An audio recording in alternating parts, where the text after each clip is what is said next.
Ah yes, Sleeping Rachie, Riley's star pupil. Let's hope she tries to provide some proof to back up her claims. How about you provide some proof to back up your claims? Some formulation about relative density disequilibrium. Well, colour me surprised. She's got some formulas for us. First of all, let's get one thing straight. Density on its own has no direction. You're absolutely right. Density has no direction. But hang on just a minute. Let me check something. So what's the cause? Well, scientific method states that the independent variable is the presumed cause, and I presumed that changing the density of the liquid with salt would cause displacement. Newton's first law of motion states that every object will remain at rest unless acted upon by a force, and I've obviously created a force. Thought so. Riley's relative density disequilibrium concept had density as the reason things move. Has his protege just debunked him? No, I have not debunked him. Riley will tell you density alone has no direction. That's why it's called relative density. Duh! Him changing the density of the liquid made the relative density change. Do you understand the meaning of relative? So, no, I didn't debunk him. You just don't understand. Do me a favour and tell me what you don't understand. Give you a density of 5 kilograms per meter cubed, you cannot determine the direction that the object will go. Very true. We do need more information. Information is key to scientific study. We want to know as much information as possible so that we can actually give accurate results. Similarly, if I give you a mass of 5 kilograms and the supposed acceleration due to gravity 9.81 meters per second, you still cannot tell me what direction that 5 kilograms mass will go. We need more information. Density alone, mass and acceleration alone cannot tell us this. Gravitational acceleration can indeed give us direction, but we still need more information. Is the medium contained? Is the object already in motion, or has it been thrown, across a different vector, or just dropped straight down? There are many things that we would need to take into account to formulate an accurate answer. This kind of, I don't know, would it be an argument from ignorance? Rachie's posed a question with enough information missing to pretty much make it impossible to answer. I mean, of course we could speculate, but to answer accurately, she's not really giving us a proper chance. No, you're just assuming too much. I'm only thinking in terms of up and down. Your brain is in overdrive. I'm not trying to get a gotcha or something like that. I am trying to show what is needed to determine direction. An object will go in terms of up and down naturally. So the direction that an object will go in terms of up and down naturally. How am I not giving you a proper chance? You all pretty much say it's about mass and gravity.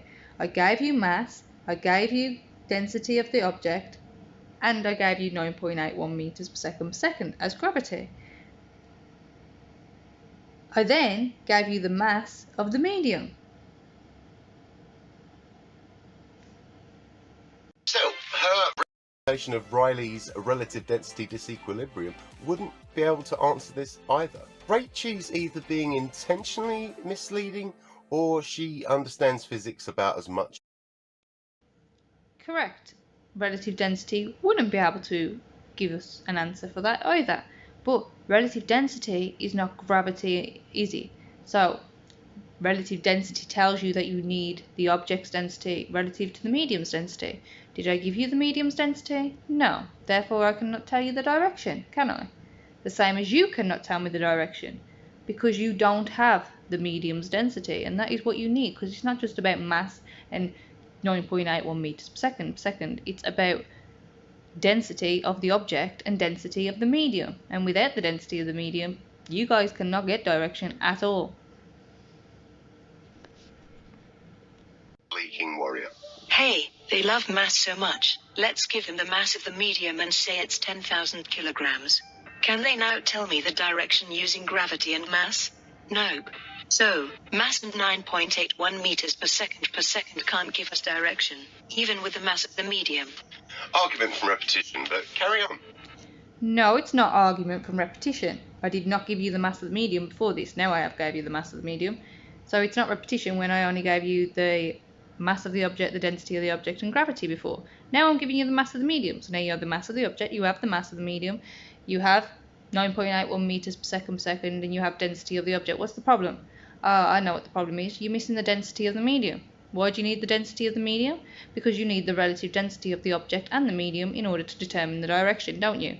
You cannot determine the direction without the density of the medium because it's relative.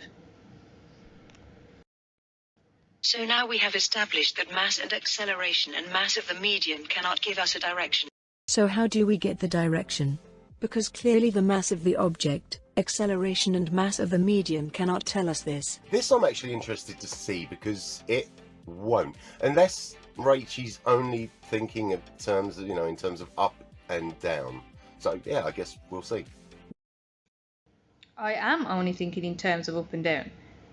But the thing is, you lot say that it's all about the mass and gravity, that more mass gets pulled down, making less mass rise. So as the more mass gets pulled down, it makes the less mass rise. And that is completely wrong. For all you globers who say that, just use your brainwashed brain and think. You could, example, get a brick and put the brick in water and it will sink. Yet a boat floats. Does the boat not have more mass than a brick? Of course it does. So when you say that more mass gets pulled down so that less mass rises, that is false. More mass can float while less mass can sink. So again, let's hear what he had to say. To see because it won't. Unless Rachel's only thinking in terms of, in terms of up and down. So yeah, I guess. I am only thinking in terms of up and down. So, what did you say again? This I'm actually interested to see because it won't. Unless Rachel's only thinking in terms of, in terms of up and down. Yeah, that's what I thought you said. Unless I'm only thinking in terms of up and down. Well, that is exactly what I'm thinking, in terms of up and down. So you said unless I'm only thinking in terms of up and down. So it won't work unless I'm only thinking of terms of up and down. Well, I am thinking in terms of up and down. So then you're saying it will work. Okay. I'll wait for your limeyplay. Go ahead and show me. Which direction will it go? We're waiting on you. First there is the well-known relative density, also known as specific gravity. This is what they like to strawman with, and say it has no units and is only a ratio. However, unlike gravity and mass, this will give us the direction. However, although this can be used, I prefer to keep units and do it another way. But while we are on relative density, specific gravity, if we had an object 10 kilograms per meter cubed and a medium 300 kilograms per meter cubed, we do 10 kilograms per meter cubed divided by 300 kilograms per meter cubed equals 0.33 recurring. Because it's less than 1, it will float. Here is a short clip to help explain.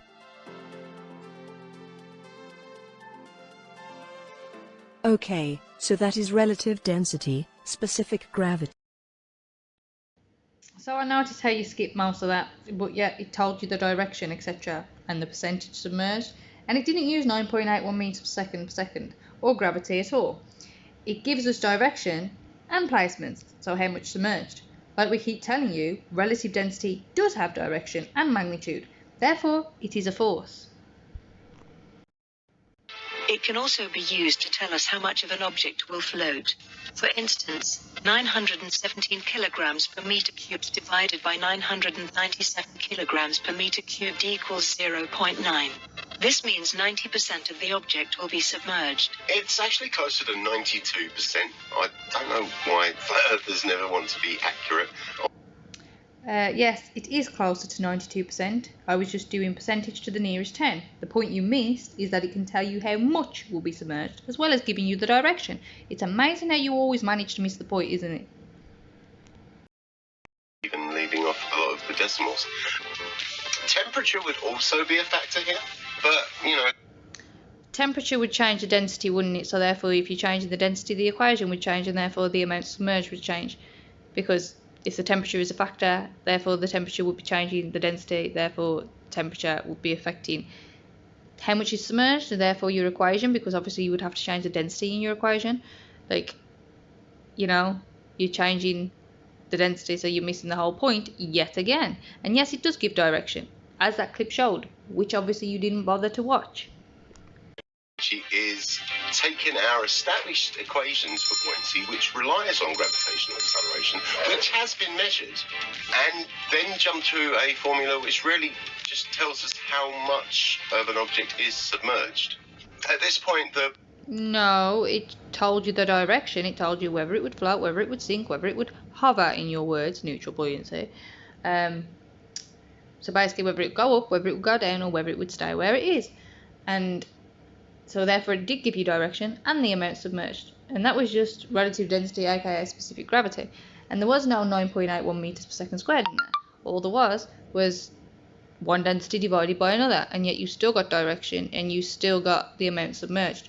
So actually it did a lot more than what I gave you to do with, which you could do nothing with. Although actually you said you could if I was talking in terms of up and down, because you said unless in terms of, she's talking about in terms of up and down. So yeah, we're still waiting on that, limey. proof still lies firmly on your shoulders. This is another classic flat earth straw man. So the burden of proof lies firmly on my shoulders, but yet you literally showed a clip, well, skipped through a clip that shows you that it gives direction and gives the amount submerged, and yet didn't even use 9.81 meters per second squared. So yeah, it was just one density divided by another, and yet you still got the direction and you still got how much would be submerged, didn't you? So yeah, are you sure you're not an undercover flat earther, limey? Like, you literally showed us that it gives direction. Well, if you bother to actually show the whole clip. But that whole clip literally shows you it gives direction, so yeah. And also, do please give a reason why it's a flat earth straw man. You know what I mean? Back up your claim, limey. What exactly is a straw man? You missing the fact that more mass doesn't get pulled down to make less mass rise? Again, I'll refer to the brick and the bolt example as evidence. Now, proof that you are wrong. Also, that you didn't realise Stephen Warrior was talking in terms of relative density, which most, if not all you globers, don't understand. And you all come to wrong conclusions. Or you're missing the fact that you need the density of the medium for a direction. Another conclusion, maths-wise. So, for me, I do the density of the medium minus the density of the object. Negative number represents down slash sink slash fall. Positive number represents up slash rise slash float. Congratulations, you found a slightly more convoluted way of saying that objects that are denser than the medium will sink, whereas ones that are less dense will float. Yeah, congratulations, just amazing. So you agree that more dense than the medium sinks and less dense than the medium floats? Interesting. So you agree relative density disequilibrium. Welcome to RDD. Medium density 197 kilograms per meter cubed. Object density 100 kilograms per meter cubed. 997 kilograms per meter cubed minus 100 kilograms per meter cubed equals 897 kilograms. It is a positive number and, thus, the object will float slash rise slash go up. As you can see, we keep the units too, as some had a big problem with relative density, specific gravity, being unitless. We know this already. So, again, here is a short clip to help you understand. Is it just me, or does Rachel come across as thinking that everyone else is an idiot? I mean, this really doesn't need an example. So we'll speed through this one. So they obviously pick that this one's heavier. You can check it if you want. You can have a balance out. And so since it's heavier, it's going to sink. And since this one's lighter, it's going to float. Oh, isn't that wonderful? Okay. Well, all right. But when I take them out, actually I usually have them a little close together. If I fumble enough, and the kids are used to me fumbling, sometimes on purpose and sometimes accidentally, if I fumble and I drop it, then we've got a problem here. Well, if that happened, what happens if I take this piece of candle and drop it in the other beaker, and it sinks? So now the heavy one is floating, and the light one has sunk. All right. what's happening here. And I wait. And somebody will say something, and somebody will say something else. You tricked us. They're not from the same piece of candle. I pull them out and have a student test them.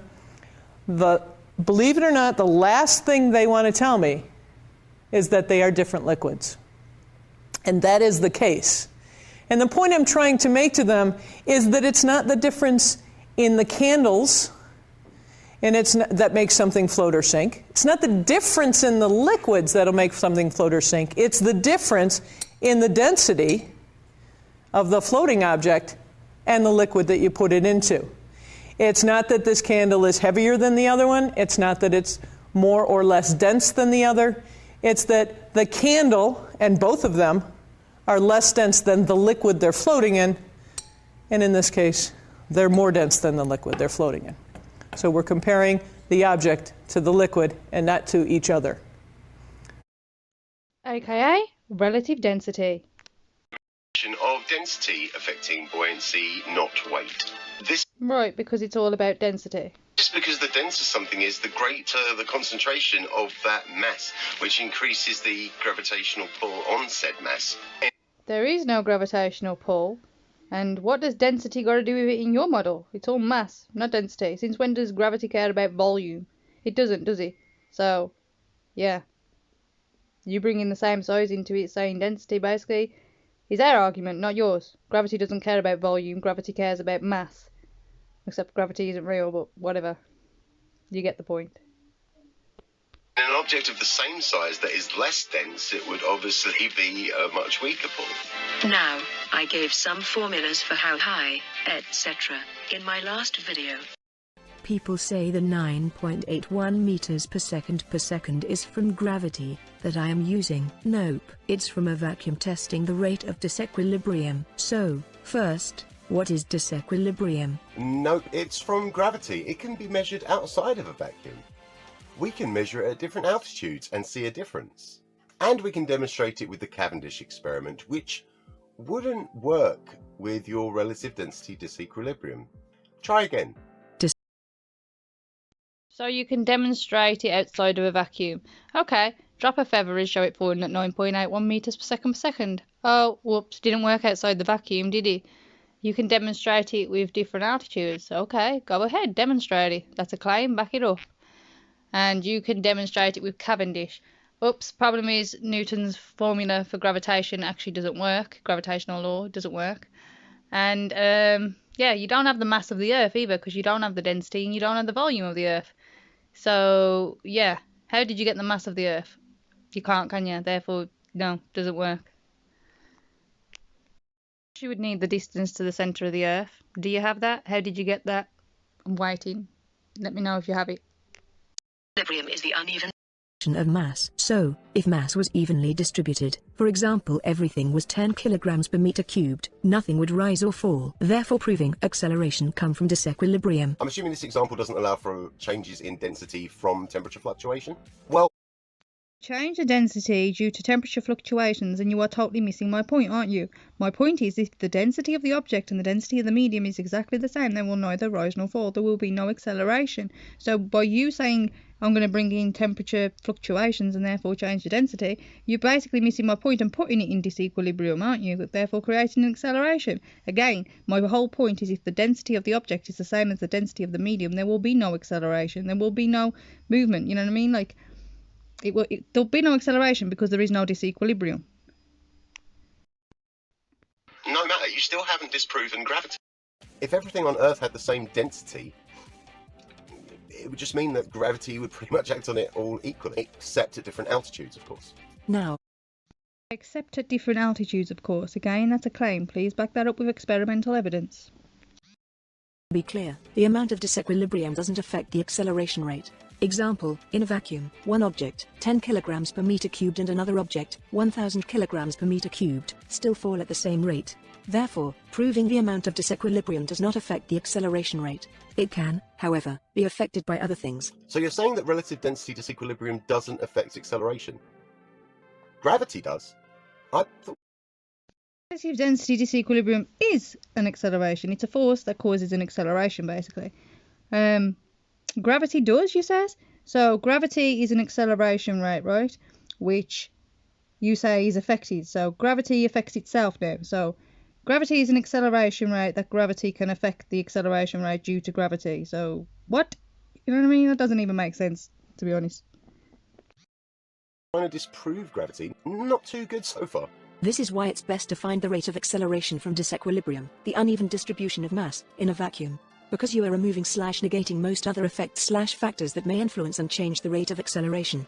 You are removing resistance and drag due to a medium, temperature, and pressure fluctuations, etc. However, I believe there still needs to be other things ruled out too, but I digress. So, because, in a vacuum, most other effects are negated/removed, we are left with the acceleration rate, due to disequilibrium. Remember, if that vacuum was filled with a medium 10 kilograms per meter cubed and the object was 10 kilograms per meter cubed, it wouldn't rise or fall as a mass would be evenly distributed. Thus, again proving the acceleration comes from disequilibrium, uneven distribution of mass. Again, we have a flat earther desperately trying to prove their case by misunderstanding and twisting facts to suit their cause. Tell me exactly what was wrong with that then. Because I can tell you what's wrong with yours. Like, if you want to say it's all about mass, then basically you want to say that more mass goes down and less mass goes up. Pretty much is essentially what you're saying. Except I can throw a brick in water and it can sink. You can put a cruise ship on water and it will float. What has most mass? The cruise ship or a brick? Yeah, the cruise ship. Because it's not just about the mass, is it? It's not about the mass. Do you know what I mean? It's about the density. That's what it is. Actually, what you've actually done is just shown that you've made up your mind ahead of time and you're now trying to twist everything to get or try and get to the answer that you want. Unfortunately, you're still way off base. In reality, you're actually pretty close to explaining how we know it's gravity. Now, depending on exactly what we're looking at, what situation, there can be many factors that, are involved in calculating the net force as the air is removed from the vacuum chamber. And because this object is larger, has a larger surface area that the air was pushing up against, it ends up sinking. When you say net force, don't forget that gravity's not a force. Self-explained, in a vacuum we've removed resistances. So in a vacuum, weight is the only thing acting on the object. Weight is a force, yes, but you say weight is the only force acting on the object in a vacuum. That would only be when it's stationary on the floor, because in your model it's the normal force of the floor that which provides the weight. When objects are falling in your model, remember, they are weightless. Is mass times gravitational acceleration. Except it's not really weight equals mass times gravitational acceleration, is it? Because you need the normal force of the floor. So really, in your model, it is weight equals mass times the normal force of the floor, basically, because it's the normal force which gives objects their weight in your model now, thanks to Einstein. I know, as stated by Newton's second law of motion, that force is equal to mass. Newton's second law of motion no longer works in general relativity. Times acceleration. From this we know that acceleration would be force divided by mass. Yes, but gravity isn't a force, so again you're using Newtonian gravity rather than Einsteinian. And Newtonian was superseded by Einstein, which is why F equals ma doesn't work in Einstein's general relativity, and why gravity is no longer a force. So I think you need to go away from Newtonian mechanics and actually get up to date with what mainstream consensus is, which is general relativity, and actually work as the really is level. So the really is level is basically gravity isn't a force, and weight is now an upward force of the normal force of the floor. So yeah. Since in a vacuum weight is our only force acting on the object, it means that acceleration is weight divided by mass. Now, because weight is equal to mass times gravitational acceleration, it now means acceleration is equal to mg over m, mass times gravitational acceleration divided by mass. We can cancel out both of the mass, so in a vacuum we've now shown that acceleration equals gravitational acceleration. This is Except you can't have acceleration without a force, and gravity is not a force, but okay. in a vacuum, all objects in free fall, regardless of density or size, will fall at the same rate. Now, people say Yep, in a vacuum they fall at the same rate. RDD predicts this, and again, when they are falling, they are weightless. So you can't really use weight then, can you, if they're weightless when they're falling? So you can't really use weight or force them because they are weightless and there is no force. So yeah, you can't really use weight when they're falling because that's going against what Einstein said. Weight or force from RDD? Well, actually, you can. Now, obviously, disequilibrium is 9.81 meters per second. So, let's say an object is more dense than the medium, and is falling at the disequilibrium rate without any resistance, etc., due to the medium.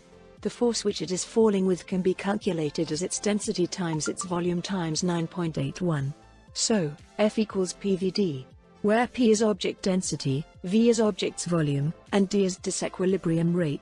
Can you explain how you got your disequilibrium rate? Yes, I've explained many times. Basically, you put an object in a vacuum. Obviously, every object is denser than a vacuum. Therefore, every object will fall because it's denser than the medium, than the vacuum. So, yeah, you just basically see how long it takes to fall, calculate it, measure it, and there's a disequilibrium rate with most of the effects negated. So, yeah, that's how we get the disequilibrium rate. We got the rates for gravity by actually measuring it at different altitudes and different locations on Earth. You've just basically taken that and renamed it. Okay, can you show me where you did that at different locations and different altitudes on Earth? Have you got any evidence to back up that claim as well? Very scientific. It is scientific, yes, because the rate of disequilibrium is found in a vacuum, basically. How else do you want to find the rate of disequilibrium? How would you do it? Let's say disequilibrium is a thing and you now believe it and thing, yeah? How would you find the rate due to disequilibrium? In a vacuum, right? Exactly. Equation, I have a couple of problems. Firstly, we already use D in physics to symbolize change. I think you even said D isn't to symbolize change. It's like a triangle, actually. It's delta, which is like a triangle. Comment that you can guarantee you understand all this stuff more than I do, and as most flat earthers seem to think they understand science more than the rest of us, you'd think you'd know how to create a proper equation. Next, you're saying that force is... What's wrong with the equation? You didn't even say, did you? Interesting. To PVD density times volume times your disequilibrium value. Density is mass divided by volume, so that times volume just gives you mass. So why wouldn't the equation just simply be F equals md? If we look at it in the real world, that would be F equals mg, which, funnily enough, when we're saying in a vacuum that the only force is weight, which is... Problem is, gravity isn't a force anymore, mate. It just seems like you're proving our point, but trying to make it your own. Sadly, I'm... Oh, but what do you want me to do? Just take the density for the weight? What, the rest of the object don't matter? Of course the rest of the object matters for weight. It's weight. You know what I mean? There are going to be a lot of people that, because they want to believe in flat earth, they are going to believe your logic. Fucking terrible. But more importantly, because we're able to take away that P, just times it by the volume, and just change it to mass, you've just removed density from your relative density disequilibrium argument. This is essentially F equals... No, I haven't, because the relative density is what gives you the acceleration rate, as has been proven and shown, mathematically and experimentally. What I've done is shown you how to get the weight, which of course you need the mass, because weight isn't just density, you know what I mean? Weight is the mass. You need the whole object for the mass, not just a part of it. You know what I mean? Like, come on, dude. As P times V equals M, and A is D, disequilibrium rate. However, I see a problem. Do you? F equals MA works for a falling object. Now, what is the weight? Normally, W equals mg. So, F equals W. M equals M. A equals G. W equals mg is the same as F equals ma. F equals ma. Force equals mass times acceleration. 9.81. W equals mg. Weight equals mass times g. 9.81. They are the exact same thing. We can even say W equals ma. F equals ma. So, essentially, force and weight are the same thing. In a vacuum, yes. Now, here's the problem. W equals mg, right? So, let's say I have an object I want to weigh. It has a mass of 20 kilograms and g equals 9.81. So, 20 times 9.81 equals 196 newtons. So, no matter what, that object should weigh the same, according to W equals mg. Apparently, it's not medium dependent, else medium would be in the formula. So, it has the same mass and the same g. In Newtonian physics, weight is not dependent on the medium. As the medium does not change the actual mass of an object, and it doesn't change the gravitational acceleration value at that location or whatever, it has no change to the actual weight. However, this is where net force comes in. Now, depending on what we're looking at, there are many factors that can be involved with calculating net force. Air pressure, resistances, apparent motion of the object or surrounding objects, and vectors would also come into play. So, let's... Yeah, but what you're missing is the fact that it can be easier to pick something up in a medium that is more dense than what it can be to pick up a object in a medium that is less dense. So therefore the weight did change, didn't it? So... Short clip. Now we are going to see if the weight is changing in a vacuum chamber. To do it, I'm going to use a balance scale like this. At one side, I'm going to use some light stuff like this wood, pine. At the other side, I'm going to use some heavy metals like platinum and lead. And now let's see what's happened.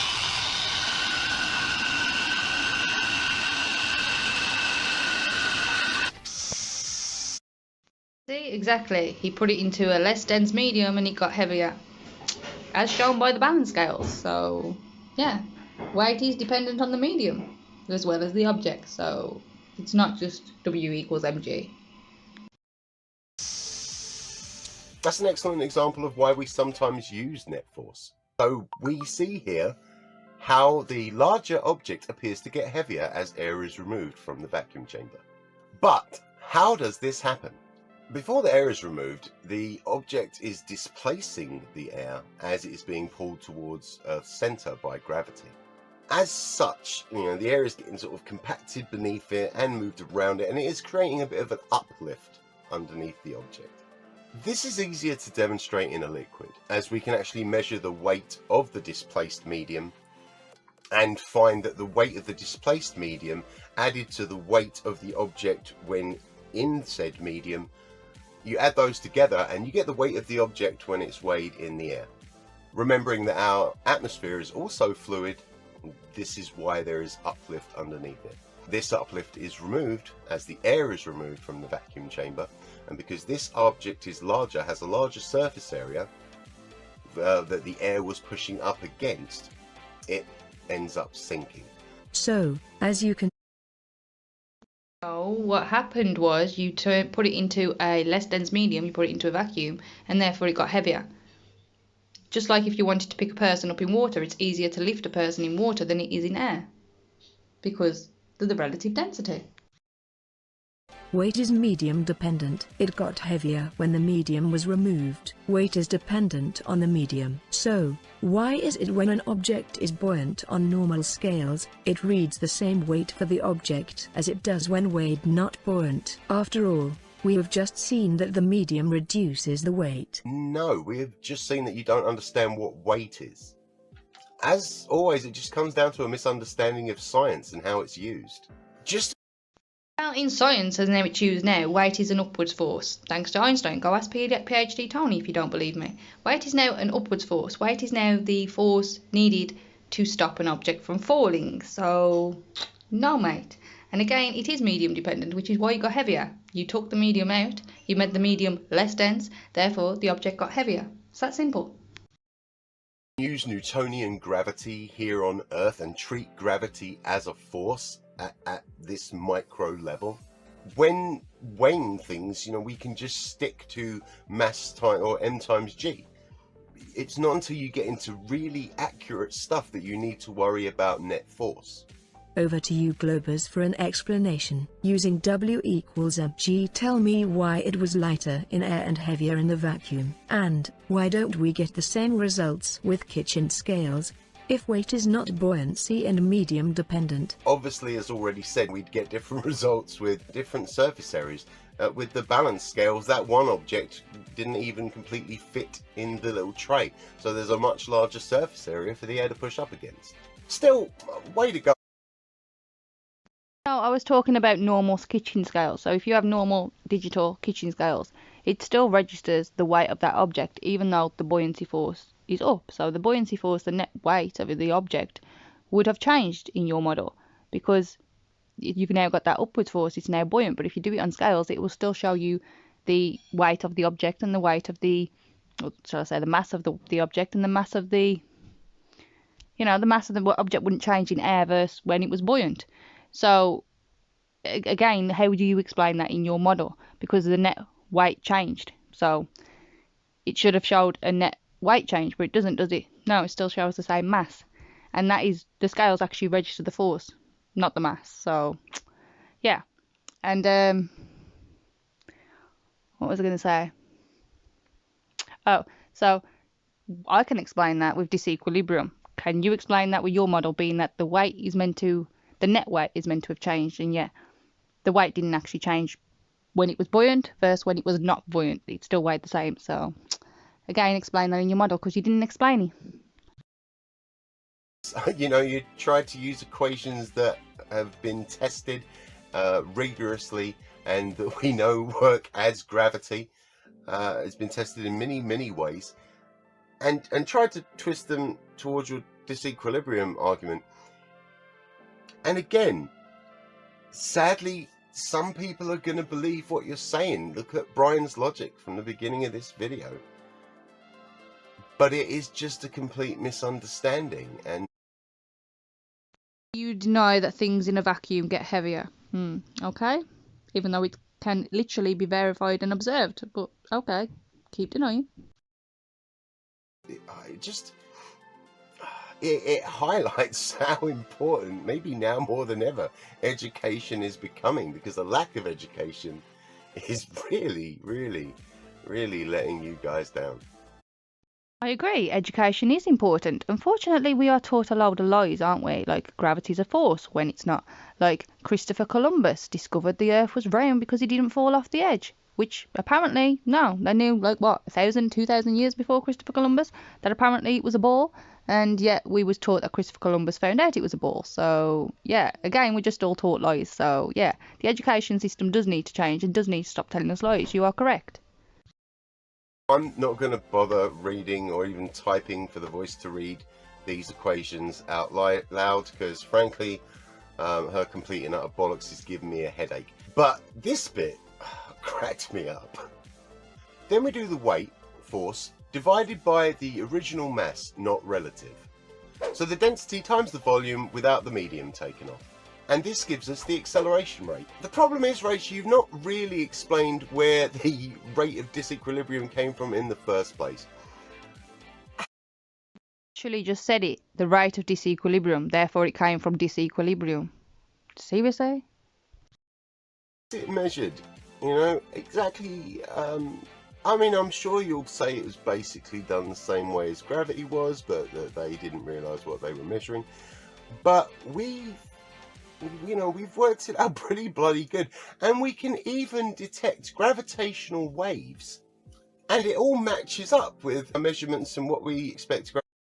You say you can detect gravitational waves. Have you seen that being detected? Have you actually verified that for yourself, or have you just watched a video where somebody said, hey, we detected gravitational waves, this is what it is, and that's what, that's that, and just believed it? Like, did you even see it? Did you analyze it? How do you know it was exactly gravitational waves that it detected? How do you know it wasn't something else? All these questions need answering. Acceleration to be in those areas. You wouldn't be able to detect waves from relative density disequilibrium. God, it's getting to be a bit of a tongue twister, that one. But yeah, it just wouldn't work. This whole Somebody said waves come from disequilibrium, relative density disequilibrium. So that's kind of like a straw man, isn't it? For all we know, that could have some other known cause. Do you know what I mean? If it did happen, it probably has some other cause for it. You say it's gravitational waves. Again, how do you know what it was detecting? Did you see it? How did you establish that it was gravitational waves and not something else affecting it? Like, you know? Is you hijacking real science, proven science, and repackaging it to try and support poor Daddy Riley's RDD experiment that he's so fucking proud of. Epic fail. Still, let's watch to the end for any final questions from Rachie. Now, here's another question for Globers. You say density towers only exist because of gravity. That gravity is the reason for density towers. And gravity is a downwards acceleration, falling. So, why is it when a density tower is on a vomit comet, you seem to think they don't work? You have gravity, that's why you're falling, remember, so why does gravity fail to make them work then? Why is it only when the normal force of the floor returns, aka when you stop falling, that a density tower works, even though gravity is why you're falling, and you have gravity, so why do you think they don't work? That's because the vomit comet puts you at microgravity. The parabolic maneuver is essentially removing gravity for a time. This allows...